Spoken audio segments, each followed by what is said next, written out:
ఇస్తూ చేసినటువంటి అద్భుతమైనటువంటి స్తోత్రం. మౌన వ్యాఖ్య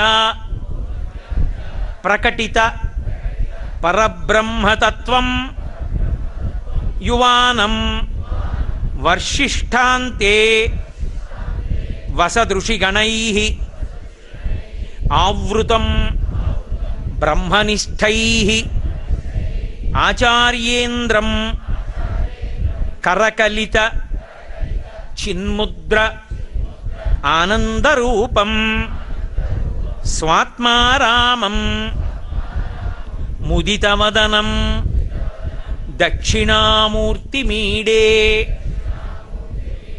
వటవిటపి సమీపే